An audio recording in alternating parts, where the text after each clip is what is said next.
I was plucking my eyebrows the other day, and it popped into my mind about my sister. Now, we have not spoken in a few years because I literally walked away from everybody. However, my sister always used to tell me, oh, you should pluck your eyebrows, they're so bushy. Oh, you should shave your arms. Oh, you should do this, you should do that. There was always judgment because I wasn't good as I was, or I was too good, and she didn't like it. So when we were growing up, I was about 16 and she would have been about 14, somewhere around there. And I said to her, I said, I'm really jealous of you for how strong you are, how strong your voice is, and how you stand up for yourself and how you speak and you set boundaries, and I'm really jealous of your voice because you're so strong. And she's like, I'm jealous of you because you're so popular and everyone likes you. Now, those are two different ways to tell somebody you appreciate, or you view a strength in them and you appreciate that. And then there's another way of saying that you're jealous and envious and you don't like that about them. And so then I go through the years, never truly supported by her. Never. She always wanted me to change. She always wanted something to change about me.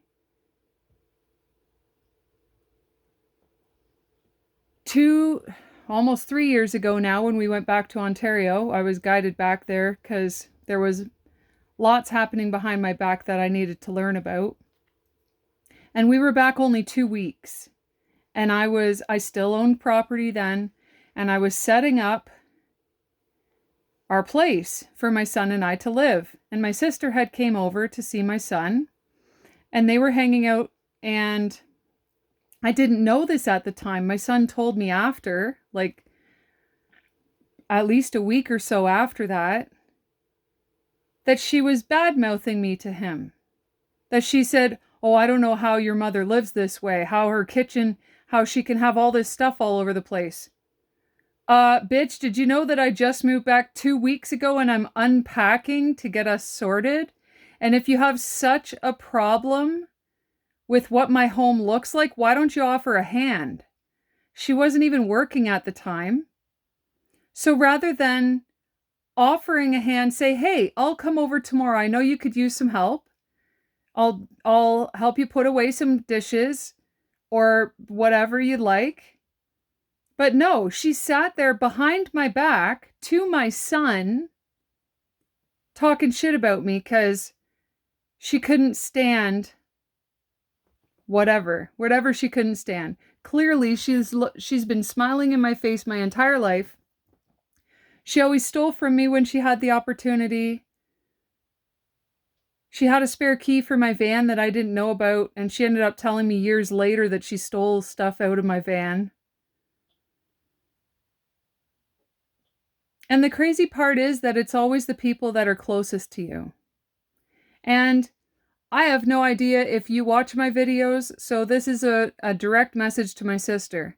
If you watch my videos, I know you even used to always get pissed off when people would call you Holly, because we looked similar after my surgery, and you didn't like that people called you Holly, and then you're like, no, I'm Holly's sister. You didn't like that either. I forgive you. No matter with whatever pain or anger you hold in your heart towards me, whatever drama you've tried to bring into my life, I forgive you, because you know not what you do. And it's pretty shitty because we both had the same opportunities. And we each get to choose our own reaction and our own choices. And I always would have taken you with me. And I always supported you. And I always wanted to look out for you. In your abusive relationships, through your partying, through your lack of self-care. I always tried to be there for you. And I'm sorry that you felt like it wasn't enough and that you weren't enough. You had so many opportunities in your life. And I'm sorry that you never saw how capable you were to be more successful than I was. I forgive you. And I really hope that you've found joy and peace in your life rather than continuing the self-sabotage.